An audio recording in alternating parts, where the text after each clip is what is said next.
Bem, vocês sabem que nós estamos estudando na quarta-feira o livro Nascidamente. Já lemos e explicamos, fizemos a exposição dos capítulos 1, 2 e 3.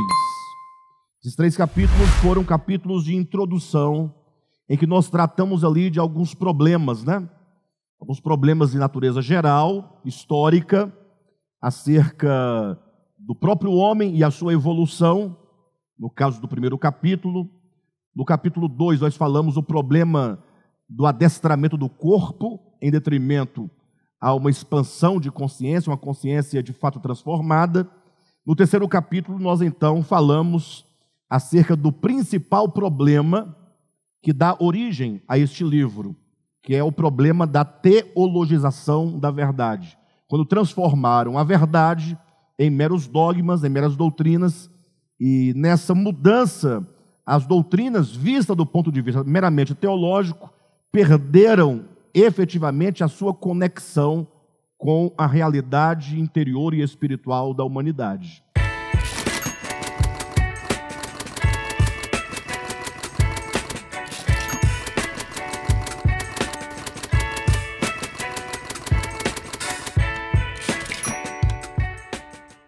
Então, o nosso objetivo é o quê? É procurar conhecer a nós mesmos. Conhecer o que é o homem por meio da Escritura, que revela o homem, e também conhecer a Deus, porque a Escritura testifica acerca de Deus, testifica sobretudo acerca de Cristo. Então, nós queremos compreender efetivamente o que as doutrinas bíblicas principais dizem acerca da experiência humana. Então, nós estamos saindo do âmbito meramente intelectual para compreender, então, os eventos espirituais que ocorrem dentro do homem.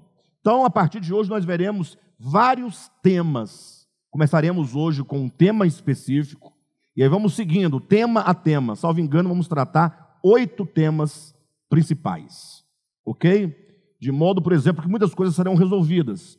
Só para vocês terem uma ideia, por exemplo, não raras vezes e até hoje, presta atenção, não raramente e até os dias de hoje, pessoas, às vezes membros do DEVAP, já há algum tempo, me fazem perguntas como, por exemplo, se fazer isso ou aquilo outro leva alguém a perder a salvação. Essa pergunta me parece fora de lógica e fora de lugar. Por qual motivo? Porque quando alguém pergunta se o indivíduo fazendo isso ou aquilo ele pode perder a salvação, é o equivalente a ele falar ou perguntar se o indivíduo fazendo isso ou aquilo de bom ele pode se salvar. Perfeito ou não? Como se a salvação ou a não salvação fosse o resultado de se fazer isso ou se fazer aquilo outro. Como que o mero ato de fazer o bem, ou um suposto bem, ou um suposto mal, desse o direito ou a garantia de alguém de ser salvo, ou o condenaria à morte eterna. E nós absolutamente não cremos nisso. Nem que fazendo algo somos salvos, por isso, e nem que fazendo qualquer outra coisa perdemos a salvação.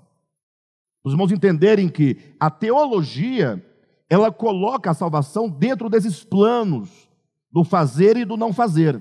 Inclusive, até a própria teologia reformada, que acredita na doutrina da eleição e predestinação para a salvação, né, eles só podem conferir a salvação a um suposto eleito se esse eleito der a evidência de que ele é um eleito. Ou seja, eles dizem, não, Deus salva o homem independentemente de suas obras, pela sua soberania, pelo seu poder. Mas se o suposto ou o possível eleito não dá as provas de ele ser um cristão, logo eles dizem, então esse certamente não pode ser um eleito. Então, ou seja, eles caem no final no mesmo lugar que os outros, ou seja, é preciso ver uma evidência de uma obra externa que lhe garanta a salvação, de algum modo. Alguém fala, então, como é entender a salvação? De que maneira? Então, neste livro, nós vamos estudar a salvação, a redenção, o que é, como ela acontece. Só para que ninguém fique um pouco voando, nós entendemos que a salvação não é um ingresso que dá acesso ao céu. E que, porventura, alguém não tendo tal ingresso, não entrará no céu, consequentemente está condenado ao fogo eterno. Nós não cremos que a salvação é um passaporte. Nós cremos que a salvação é um acontecimento. É uma ocorrência que acontece dentro do homem. Ou seja, é Deus operando dentro do coração do homem por meio da sua graça, por meio do seu poder, concedendo-lhe um coração de carne e um espírito novo, para usar a linguagem de Ezequiel. Ou, como diz na linguagem de Jesus, é o novo nascimento. Então, não é uma questão eu perco ou eu não perco. É uma questão de ser ou não ser. É diferente. Ou você é salvo, ou você não é salvo. Não é porque você faz isso ou aquilo outro que você agora poderá ser salvo. Salvação enquanto um acontecimento. É uma obra que se realiza dentro de você. Por isso é que nós dizemos que nós fomos salvos pela garantia da obra de Cristo, porque nele reside todo o poder e toda a fidelidade para cumprir e levar a cabo plenamente a salvação que ele começou.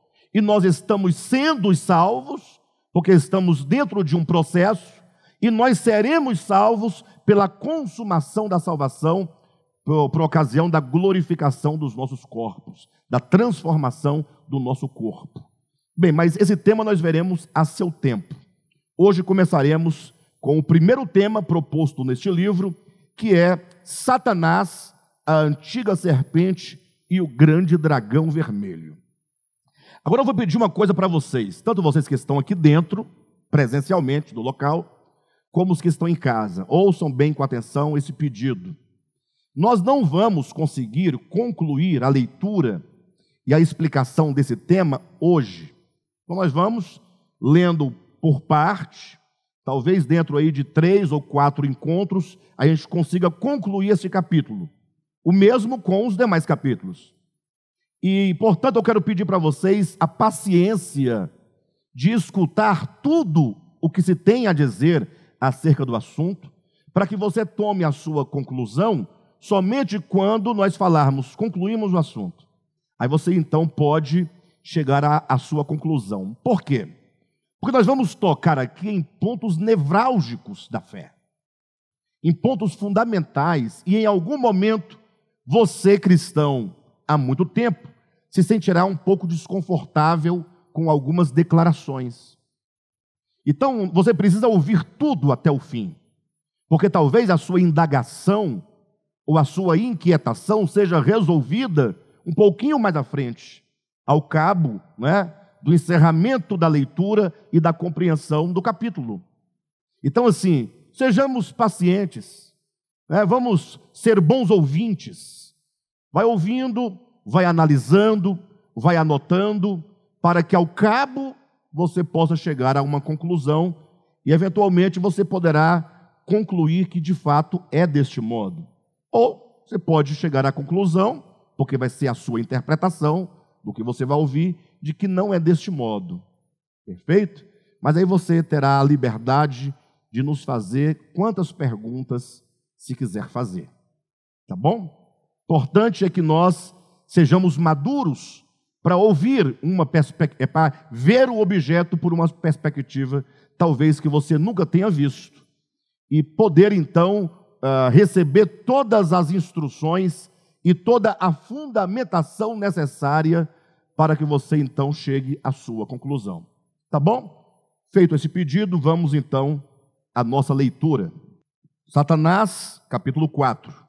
Satanás, a antiga serpente e o grande dragão vermelho.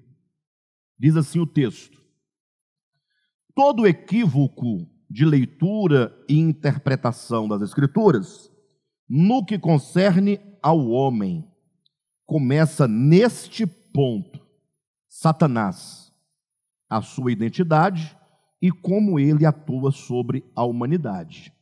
Então, nós vamos começar por este ponto, que é um ponto fundamental. Estamos declarando, afirmando alto e bom som, que todo equívoco de leitura e interpretação da Escritura nasce deste ponto, por nós não sabermos exatamente quem é Satanás ou o que é Satanás, qual é a sua identidade e como ele, Satanás, atua sobre a humanidade. Então esse capítulo visa trazer este esclarecimento, falar sobre essa personagem tão conhecida nas Escrituras, tão conhecida no meio religioso, falar sobre a sua identidade e falar sobre a sua atuação.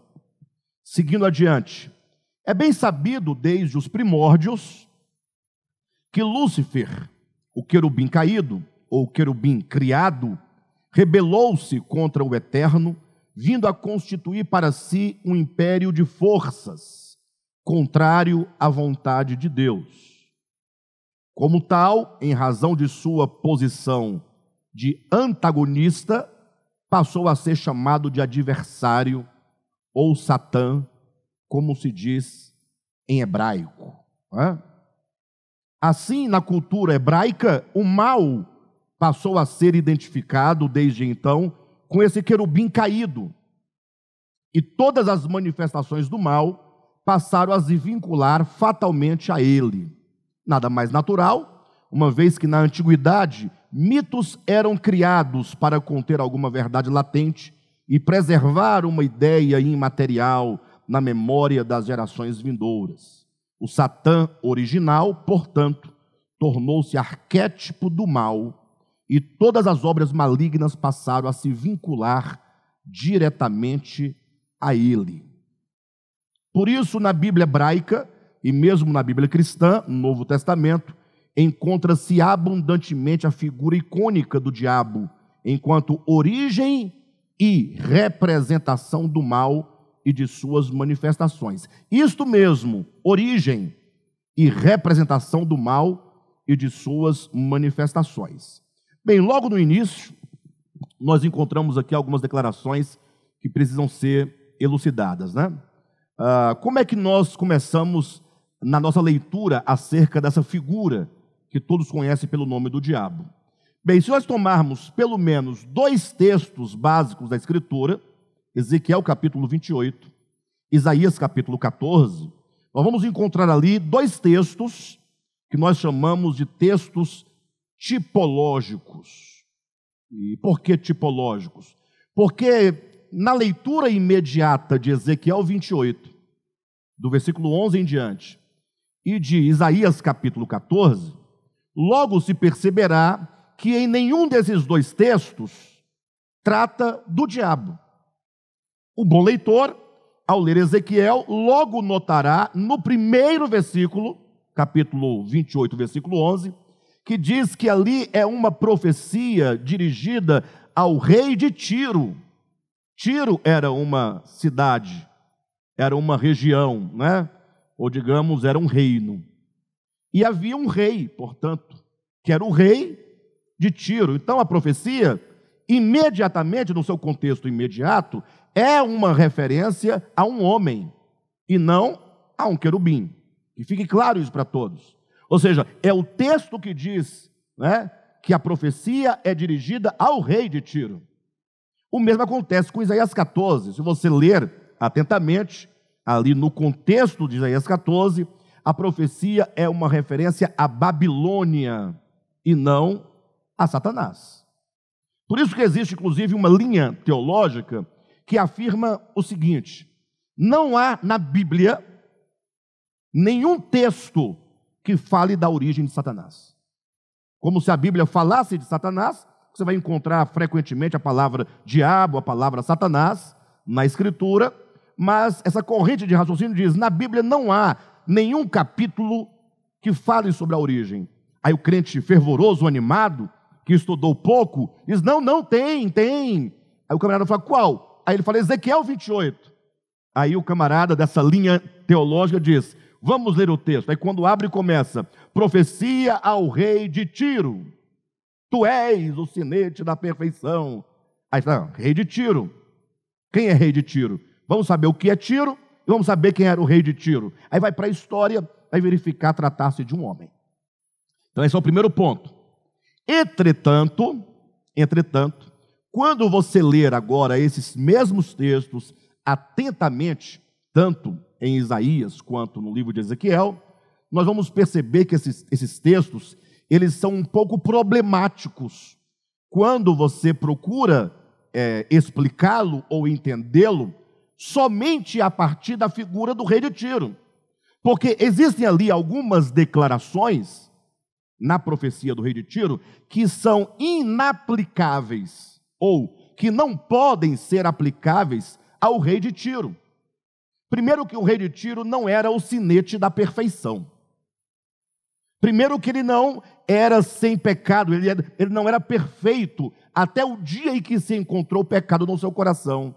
Ou seja, há uma série de declarações que foge, né, ali do contexto imediato que se refere a um homem, rei de Tiro, ou a uma nação, Babilônia. Daí o texto nos força a entendê-lo como um gênero literário que se denomina texto tipológico, ou seja, um texto que trabalha com tipologias, com tipos. Vou dar um exemplo prático para vocês. Quando nós lemos, por exemplo, a história de Abraão, lá no Antigo Testamento, e vemos ali acerca do seu filho Isaque. Quando você estuda meticulosamente a história de Isaque, logo você vai perceber que Isaque, na sua historicidade, traz algumas características de Cristo, de Jesus Cristo. Nesse caso, você vai perceber que em algum momento, Isaque é um tipo de Cristo.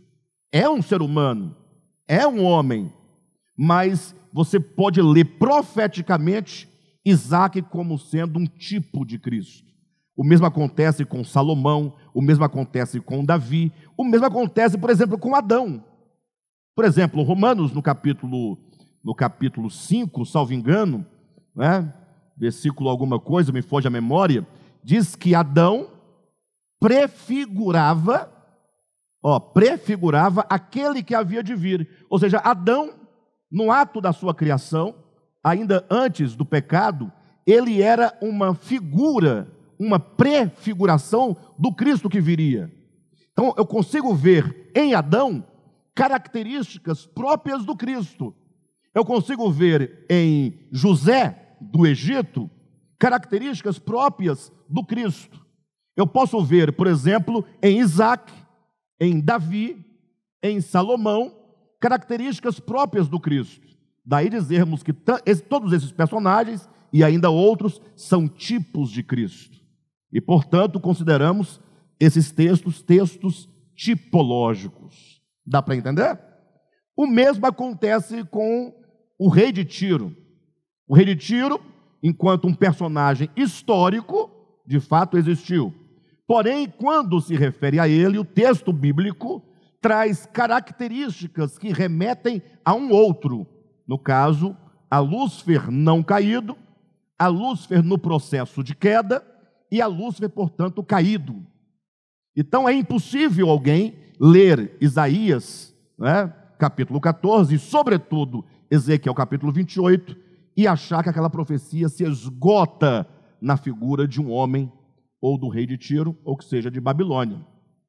Já existem aqueles que querem fazer a leitura literal do texto e afirmar literalmente que é um homem, somente um homem, e que o texto não faz referência a Satanás. Mas isso é possível fazer se não houver um Alexandre na frente dele, indagando-o, né? Indagando a partir do texto, para que ele explique todos os pormenores do texto. E certamente ele vai tentar calçar um sapato 39 num pé 41. Ele pode até conseguir, mas não vai longe, porque os pés começam a doer. Perfeito? Então, nós entendemos que esses dois textos, eles remontam profeticamente e tipologicamente a origem do mal, de uma forma geral. A origem de Satanás. De modo, então, que Satanás seria o querubim da guarda, ungido, perfeito, sinete da perfeição, que em um dado momento, por razões que aqui nós não temos como expor, por causa do tempo, mas eu sugiro, quem quiser se aprofundar no assunto, que leia o livro A Dracma Perdida, onde lá se declara, ponto a ponto, todo o processo e as causas da queda de Lúcifer, né? Mas esse querubim, ele então vem a se tornar, por apostasia, por queda, por pecado, um inimigo de Deus. Há uma rebelião e ele se torna o inimigo do Criador. Ele se torna Satã, para usar uma palavra do hebraico, que quer dizer adversário. Então, guarda esse primeiro ponto. A palavra Satanás, nós vamos tratar aqui no texto, mas Satanás não é, a priori, um nome próprio. Perfeito ou não? Do mesmo modo, quando você se refere ao Papa, não é? Nenhuma relação entre uma coisa e outra. Mas Papa não é um nome próprio. Perfeito? É uma condição na qual ele se encontra de uma posição. O mesmo que César não é um nome próprio. É o nome de uma posição que um imperador romano estava. É a condição e a posição na qual ele se encontrava. O mesmo se dá com o termo Satanás. Não é um nome próprio. Como diabo também não é nome próprio. Diabo quer dizer acusador. Aquele que divide, aquele que separa. E Satã, ou Satanás, aquele que é o adversário. É um adversário e, portanto, esses nomes acabam sendo conferidos a esse querubim original. Mais na frente da nossa leitura, vamos debater a existência desse ser. Mas, a princípio, entenda que a figura desse querubim que se rebela contra o Criador, se torna adversário, se torna acusador, portanto, se torna um protótipo, se torna um símbolo do mal. Não é? Ou seja, quando você quer se referir ao mal, você se refere ao diabo. Quer se referir à origem do mal, à propagação do mal, você refere-se a Satanás. E por isso nós colocamos aqui nesse segundo parágrafo, como dissemos aqui, olha, assim na cultura hebraica, página 48, o mal passou a ser identificado desde então com esse querubim caído. E todas as suas manifestações do mal passaram a se vincular fatalmente a ele. Nada mais natural, atenção, uma vez que na antiguidade, mitos eram criados para conter alguma verdade latente e preservar uma ideia imaterial na memória das gerações vindouras. Então entenda mito aqui não como uma inverdade, entenda mito não como uma mentira, entenda mito não como sendo uma imaturidade, mas entenda mito enquanto uma pedagogia. O grande problema nosso, né, nosso de cultura brasileira, né, terrível, e sobretudo porque além de nossa cultura ser fraca em relação a essas questões tão profundas da história, como mitologia, por exemplo, nós ainda não estudamos o suficiente a nossa própria cultura e o nosso próprio conhecimento, não são explorados. Ou seja, muito do que nós ouvimos, ou melhor, muito do que nós julgamos saber, nós não sabemos. Nós ouvimos alguém falar. Vou dar um exemplo prático, que ninguém se escandalize, mas só para você refletir. E aqui eu não estou afirmando e nem estou negando nada. É só um exemplo básico da nossa ignorância. Chegue para qualquer cristão, se você quiser, escolha um, né? Qualquer um aleatoriamente, e pergunte assim para ele: venha cá, o budismo é de Deus? A pergunta básica, né? Bem, qual é a resposta do crente? Qualquer um. Não, isso é coisa do demônio, isso é coisa do diabo. Até porque Buda não pode ser Deus, porque Deus só há um, que é o Criador, tal. Aí você fala: muito bem, compreendi perfeitamente a sua resposta.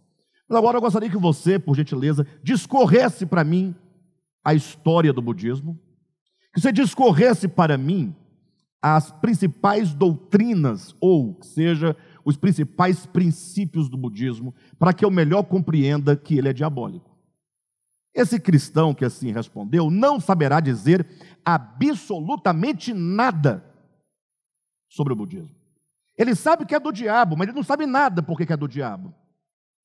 Logo ele vai cair no grande erro de dizer: bem, eu posso dizer de maneira básica aqui que Buda não pode ser Deus porque Deus só tem um. E quem disse que o budismo chama Buda de Deus?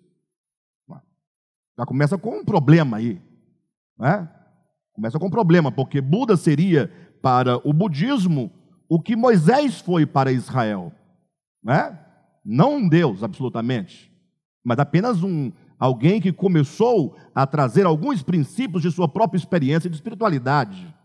Bem, de todo modo, eu não estou afirmando e nem negando nada acerca de budismo, estou apenas dizendo que nós temos algum suposto conhecimento de alguma coisa e disso nós nada sabemos. Alguém pode perguntar, mas e aí, pastor, é do diabo ou não é do diabo? Eu não sei, vai estudar, vai ler sobre o assunto e você depois chega à sua conclusão, confira com a escritura, leia, não é? Faça toda, aí depois você diz alguma coisa, mas por enquanto, não é? De todo modo, o mesmo acontece com muitas coisas. Não é? O que nós sabemos sobre Deus, o que nós sabemos sobre o diabo, o que nós sabemos sobre o pecado, talvez muito foi de ouvir falar. E você nunca parou um pouco para refletir sobre o assunto, nunca parou para estudar sobre o assunto.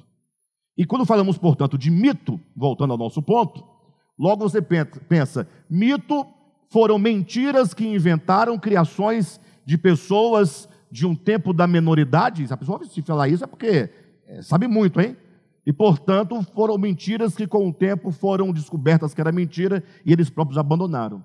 E não é bem assim. A ideia de mito, no conceito grego, da paideia grega, é, sobretudo, uma pedagogia, é um meio de se transmitir de geração em geração ou de se eternizar na história de um povo alguma verdade. Se você quer manter uma verdade intocável, que essa verdade seja passada de um povo para outro, cria-se um protótipo e embute nesse protótipo essa verdade, e agora, a partir dessa imagem criada, deste mito, essa verdade vai sendo preservada, porque é muito mais fácil você preservar uma verdade embutida dentro de uma imagem do que a mensagem puramente simples. Até porque o interesse do homem por imagens é muito maior e a capacidade do homem de guardar alguma coisa por imagens é muito maior do que por conceitos. Daí a figura do diabo, do querubim, se tornar agora esse mito do mal. Agora, não é uma inverdade, quando eu refiro à palavra mito, e nem uma mentira. Eu quero dizer que o mal está corporificado na figura desse querubim caído. Ou seja, tudo que é mal, diabo. Quem está entendendo? Alguém fala assim, mas alguma pessoa de alguma religião qualquer, mas eu não acredito no diabo. Mas como eu não acredito no diabo? Eu me deparo com ele todo dia. Falo com ele, converso com ele, debato com ele, às vezes até durmo com ele.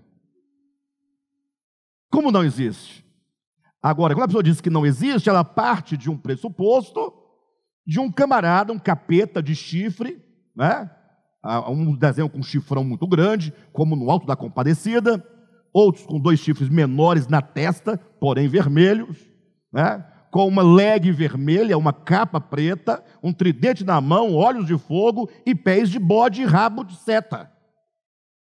Aí, quanto a essa figura, que não é mitológica, mas é uma figura medieval, criada pela Igreja Católica, de fato isso não existe. Nem na Bíblia, nem na mitologia, nem em lugar nenhum.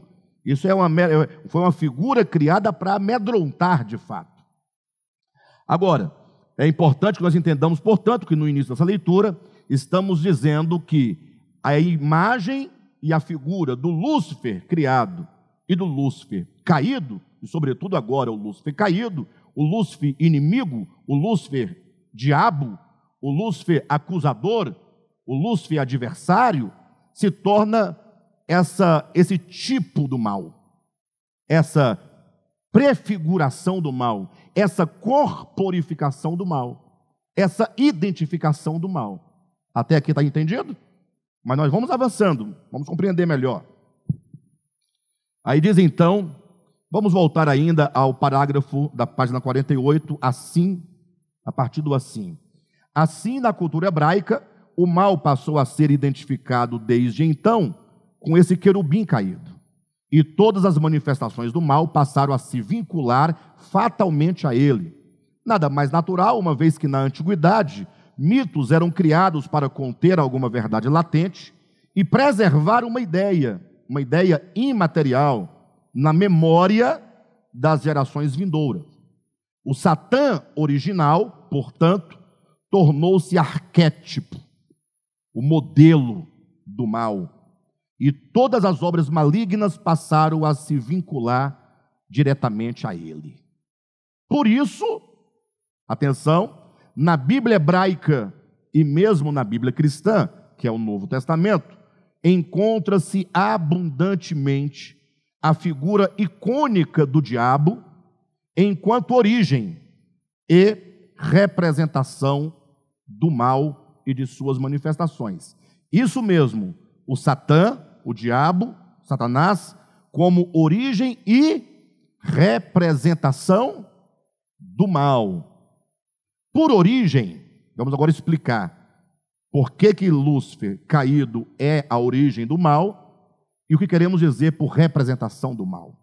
Por origem, quero dizer que Lúcifer foi o primeiro a se rebelar contra o Criador, vindo a se tornar o pai da mentira, aquele que é homicida desde o princípio. Então veja que a Escritura vai trazer esses nomes referindo-se ao diabo enquanto o pai da mentira. Ora, se ele é pai da mentira, a mentira nasce dele, então é a origem, não é? Pai da mentira, então ele não pode ser neto da mentira, não há um outro antes dele. Então nós colocamos a origem do mal, a origem do pecado em Lúcifer caído. Por quê? Porque a Bíblia o chama de pai da mentira, aquele que gera a mentira, aquele que dá início à mentira, assim como também a Bíblia o chama, né, dizendo que ele é homicida desde o princípio, ou seja, ele é esse que está nesse seu trabalho, nessa sua economia de morte e de destruição. De modo, lá na primeira linha da página 49, de modo que, sendo ele o primeiro caído, agora entenda, nós vamos debater isso posteriormente, quando nós estamos afirmando o primeiro caído, olhem para mim, vamos entender isso. Jamais queremos dizer absolutamente que existe um ser que foi o primeiro. Acabamos de colocar que a figura de Lúcifer caído assume essa representação, essa imagem, perfeito? Ou seja, é um meio de você localizar, porque nós somos seres espaço-temporais, certo? No tempo, essa relação de tempo que nós temos, quando começou? Quando você lê uma história, a história não tem que te localizar no tempo em que ela acontece? Seja um romance, seja o que for, seja mesmo uma história como Era Uma Vez. Essa era uma vez, em que ano? Não. Te situa num tempo longínquo, num tempo abstrato, mas te situa. Então nós temos a necessidade de nos situar. Então nós não estamos aqui debatendo a historicidade de Satanás em Lúcifer caído. Estamos entendendo, a princípio, no primeiro momento, que o mal existe. Ninguém pode negar o mal. E que esse mal, para a nossa compreensão, está representado nessa figura, enquanto, primeiramente, origem. Perfeito, pessoal? Isso fica claro para vocês. Então, de modo, na primeira linha da página 49, que sendo ele o primeiro caído, tornou-se a matriz de uma consciência caída, protótipo de todos quantos seguiriam e seguirão o seu modelo por meio do desejo mimético. O que é o desejo mimético? Não sei se vocês alguma vez já estiveram em algum lugar e você estava numa fila de um banco, por exemplo, e algumas coisas não estavam bem ali, talvez a fila muito grande, só um caixa funcionando, pessoas chegando e cortando fila porque conhece o caixa que está atendendo, e você está ali com uma certa insatisfação. mas ainda calmo, ainda tranquilo. Basta que uma pessoa comece a gritar dentro do banco para você começar a dizer, é isso mesmo. Aí daqui a pouco são 3 vozes, 4 vozes, daqui a pouco está todo mundo, né, sendo seduzido a partir do desejo de uma pessoa. Basta que um tome a dianteira para que todos comecem a fazer a mesma coisa. No trânsito, basta que o primeiro buzine para que todo mundo comece a buzinar. Nós somos seres que temos desejos interiores e que não raras vezes precisamos de um modelo, né? Precisamos de alguém a quem nós possamos imitar. Mas não é uma mera imitação, é uma imitação, mas que implica que você agora participa do mesmo sentimento que o outro. Você se torna agora coparticipante. E talvez você antes não sentisse nada, mas a partir do momento que alguém começa a dizer alguma coisa, você fala, não é isso mesmo? Eu não tinha percebido. E aí você começa a desenvolver agora, por imitação daquele desejo, tendo você o mesmo desejo que o outro. Isso é desejo mimético, é o desejo pela imitação. Um outro exemplo prático, podemos colocar 2 crianças ali brincando, né? Muitos brinquedos. Aí, eventualmente, uma criança está com um brinquedo na mão brincando, a outra poderia pegar um outro brinquedo e até ter uma brincadeira bem cordial entre eles, mas, de repente, alguma criança quer brincar com o brinquedo que está na mão do outro. Ou seja, o desejo do outro pelo objeto desperta o meu desejo pelo mesmo objeto. Aí começa uma briga. Mas logo aquela primeira criança joga aquele brinquedo fora, a outra perde o interesse pelo objeto. Ela queria era aquele porque estava na mão do outro. Isso é desejo mimético, é o desejo por imitação. O desejo do outro se torna o meu desejo. É basicamente um homem, estou dando vários exemplos para vocês entenderem o desejo mimético. É basicamente um homem ou que seja uma mulher, mas vamos falar de um casal, um homem que se aborrece da mulher, da sua própria esposa. Se aborrece, para ele, a pior coisa do mundo é a mulher dele, é estar com ela, é estar na casa dela, de modo que ele quer sair daquela casa, ele não quer mais ver aquela mulher, ele está sentindo ojeriza. Não vou perguntar quem já sentiu isso, mas vou perguntar se vocês já viram isso acontecer em algum lugar, né? É possível que isso aconteça? E então aquele camarada não quer, ele não quer. Só em ele olhar para a mulher e saber que tem que permanecer com ela por algum momento, ele fica angustiado. Tá bom, separa, divorcia. Aí logo quando um outro homem se aproxima da sua ex-mulher, aí ele já olha diferente para a ex-mulher. Não, mas ela não pode agora ter um relacionamento com outra pessoa. Esse camarada agora aquele camarada que aborreceu a mulher, porque outro se aproxima, agora ele quer se aproximar de volta. Desejo mimético. Ou seja, desde que um outro queira, ele também irá querer aquilo que ele aborreceu. Já viram situações semelhantes a essa? Desejo mimético. Então voltemos ao texto para entender o que nós estamos dizendo. Não é? Quando falamos aqui na página 49, né? De modo que, sendo ele, falando de Lúcifer, o primeiro caído, tornou-se a matriz de uma consciência caída, protótipo de todos quantos seguiram e seguirão o seu modelo por meio do desejo mimético, né? Desse desejo de imitação, né? Que não é não é uma mera imitação, mas é um desejo, semelhante ao do outro. Mediante a palavra do engano, passou o diabo a influenciar as consciências não caídas a seguirem o mesmo caminho de rebelião. Acredito que neste momento poderíamos fazer aqui a lembrança ao livro A Dracma Perdida. Sugiro que vocês leiam esse livro, que é sensacional, que demonstra o que estamos colocando por um meio dramático. Ou seja, a figura desse querubim, quando então ele se rebela contra o Criador, e agora como que ele começa a se dirigir às criaturas, às outras criaturas de Deus, aos outros anjos, e como ele começa então, com o seu discurso, com a sua fala, a seduzir consciências, a seduzir corações, de modo que segundo a Escritura, vamos tomar esse número apenas como um exemplo, 1/3 de todos os anjos que estavam sob o seu domínio se associaram a ele. Perfeito? Então é basicamente isso que nós estamos aqui colocando. Então veja, voltando à página 48, no último parágrafo, por origem, estamos nos referindo a Lúcifer enquanto esse primeiro, esse protótipo, esse modelo. Próximo parágrafo, na página 49. Por representação do mal e de suas manifestações, quero dizer que o diabo, embora seja mau em sua própria consciência, não é ele o próprio mal.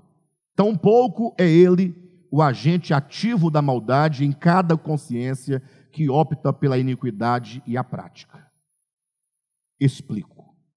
Antes de eu explicar, deixe-me comentar sobre esse parágrafo.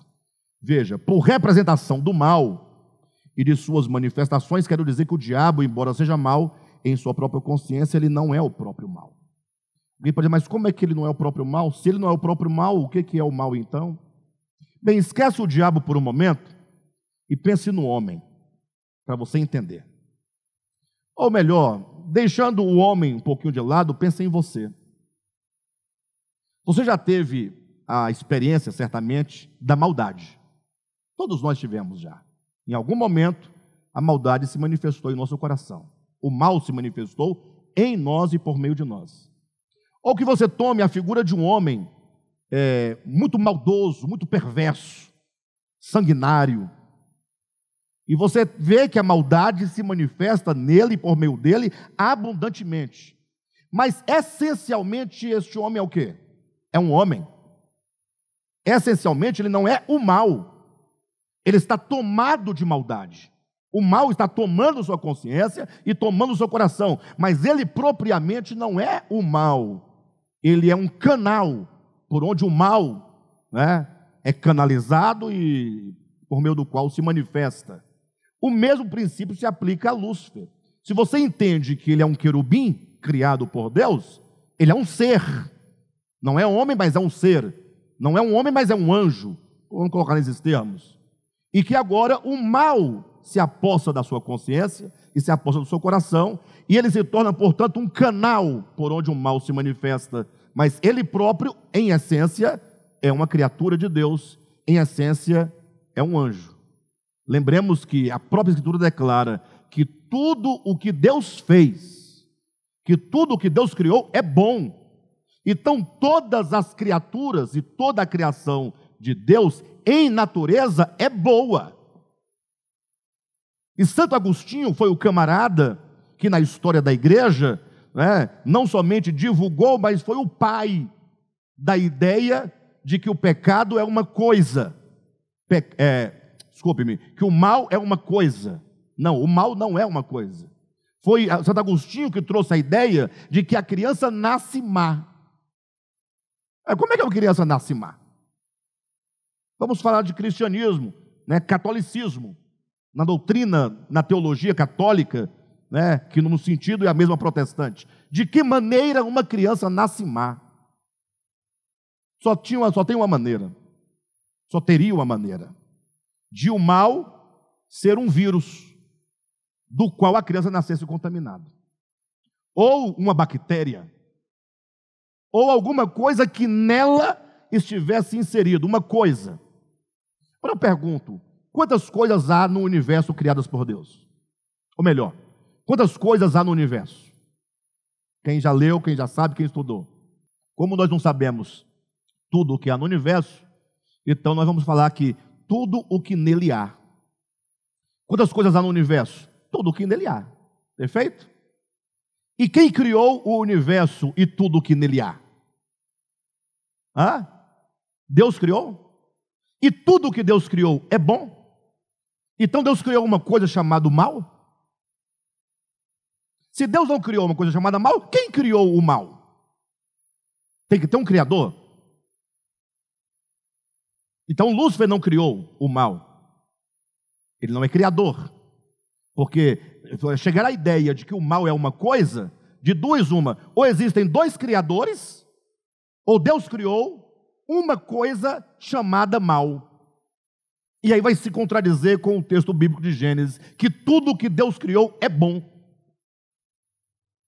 Então, no âmbito da criação das coisas criadas, tudo em natureza é bom.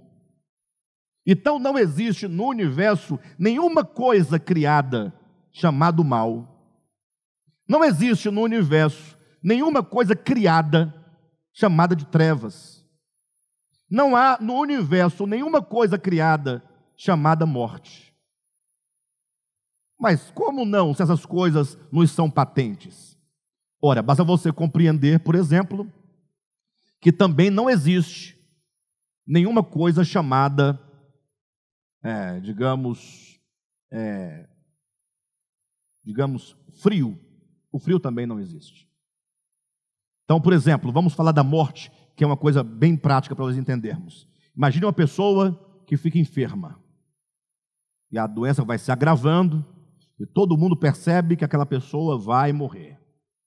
E os médicos falam, olha, pode despedir, trazer a família para se despedir, porque só tem mais 1 ou 2 dias de vida e vai morrer.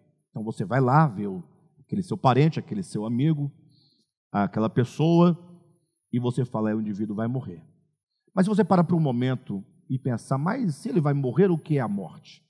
Seria a morte um ser, uma coisa, que estivesse ali esperando o momento de quê? Para levar a alma dele? Eles estão lendo muito o gibi do Penadinho, né? Não tem o Penadinho? Eu acho que é do Maurício de Souza, né? Que tem a morte, aquele capuz, né? Com a foice, que vai buscar as pessoas, etc. Isso aí não existe. O que é a morte? A morte é o estado em que fica o indivíduo ali imediato do seu corpo, depois que a vida se retira. Morte é ausência de vida. Morte é ausência. Portanto, morte é o nada. Então, morte não é uma coisa. Morte é ausência. O mesmo se dá com a escuridão, com as trevas. Por exemplo, aqui está iluminado aqui dentro. Será que as trevas é uma coisa que está lá fora, esperando você desligar o interruptor para ela entrar? Não. Aqui está claro porque a luz está acesa. Quando você desliga a luz, quando a luz vai embora, o nada, a ausência de luz, chama-se trevas. O frio, a ausência de calor. Um buraco, né? Buraco não existe. Você é um buraco na parede, você tem que tirar uma parte da parede. Você arranca um tijolo da parede, a ausência se chama de buraco, a ausência. Mas não existe uma coisa chamada buraco. Para haver um buraco no chão, você tem que tirar um pouco da terra. E essa ausência nós chamamos de buraco. Mas não existe buraco a priori. Não pode ser criado. Então, o mesmo se diz do mal. Mal é a ausência do bem. Agora, o bem, como a luz, como a vida, existe. O bem absoluto. A vida existe. Quem pode negar que a vida existe? A vida está aí pulsando todos os dias em você. Tudo existe por causa da vida. De modo então que quando nós aqui colocamos, por representação do mal e de suas manifestações, quero dizer que o diabo, embora seja mau em sua própria consciência, não é ele o próprio mal. Ele não é o mal. Tampouco é ele o agente ativo da maldade em cada consciência que opta pela iniquidade e a prática, no caso a prática do mal. Imagine só, há um conceito no meio cristão, e esse conceito nós vamos ter que destruir. Não adianta, não podemos manter esse conceito, porque esse conceito que nós iremos destruir a partir de então é a causa de muitos males. É que o crente confere ao querubim, a esse querubim caído, a este indivíduo, a esse anjo, como vocês quiserem chamar, como sendo ele o autor de todos os males que os homens cometem. Como se quando alguém praticasse um mal, não, foi o diabo, esse ser, esse anjo, que me induziu a tal coisa. Será que a Bíblia ensina isso de fato, de verdade? É a pergunta e nós vamos responder aqui. Depois do explico, aí penúltimo parágrafo, Desde sempre, o judaísmo e a cristandade têm atribuído a Lúcifer caído, o diabo original, a responsabilidade dos erros e da degradação humana. Conferem a Satanás toda ação perversa, como se os demais caídos, no caso os homens, fossem meras vítimas de um ser que age neles e por meio deles, negando assim os seus próprios atributos volitivos e o arbítrio humano. Ou seja, todo mal é realizado pelo diabo. E onde está a minha vontade? E onde está o meu arbítrio? Ou eu não tenho arbítrio? Eu sei que tem aqueles que vão negar o arbítrio humano, né? Mas não vai muito longe essa negação. De todo modo, querem com isso, eles vão anulando que o homem ele é responsável por todos os seus atos. Tanto é que no último dia é dito que cada um será julgado. Cada um será julgado individualmente. Ora, se o homem não é o responsável imediato de suas obras más, então que julgue somente o autor, que seria o diabo. Mas nós vamos adentrando aqui, vamos entendendo melhor. Tudo é jogado, último parágrafo da página 49, tudo é jogado na conta do protótipo, como se os homens não fossem os principais responsáveis por suas obras malignas. Esse entendimento, todavia, ocorre por falta de compreensão do significado lato sensu do que a Escritura chama Satanás. Bem, hoje nós avançamos pouco, né? Aqui vai entrar numa próxima parte, o tempo não nos permite adentrar essa parte seguinte, porque nós começaríamos, não teríamos tempo hábil de discorrer essa segunda parte. De todo modo, nós estamos chegando a essa conclusão de que aqueles que conferem a Satanás, o querubim, todos os pecados e perversão e degradação da humanidade, por um lado eles negam o atributo da volição, da vontade do homem, e o atributo do arbítrio do homem, da decisão de proceder deste ou daquele modo. Por outro lado, esse erro de conferir a esse anjo caído todos os problemas da humanidade encontra-se no fato de que a maioria dos que assim entendem não sabem o significado, lato sensu, da palavra diabo, da palavra Satanás. O que é não entender o sentido ou o significado lato sensu? É o significado mais amplo dessa palavra. Porque geralmente o significado restrito, específico, menor, se aplica ao querubim. Só que essa palavra tem um sentido muito maior do que o querubim. Na verdade, poderíamos dizer que o querubim é vítima do diabo e que os homens são vítimas do diabo. Perfeito? Então fica aí essa dica. Estamos dizendo que o querubim, aqui a Bíblia chama de diabo, ele próprio é vítima do diabo. Isso nós vamos entender na medida em que nós compreendermos o significado maior, mais amplo da palavra diabo, da palavra Satanás. Perfeito? Conseguimos avançar até aqui por hoje. E como eu disse no início dessa reunião, quero repetir que tenhamos paciência. Vamos ponto a ponto, vamos passo a passo, dê a si mesmo a chance de ouvir esse tema, assim como os demais, por uma nova perspectiva. Que você julgue todas as coisas, mas que você se permita ouvir. Ouça até o final. Não chegue a conclusões, nem nenhum juízo antes que o assunto seja esgotado. Perfeito, pessoal? Glória a Deus. Então, que maravilha. Que Deus abençoe a todos.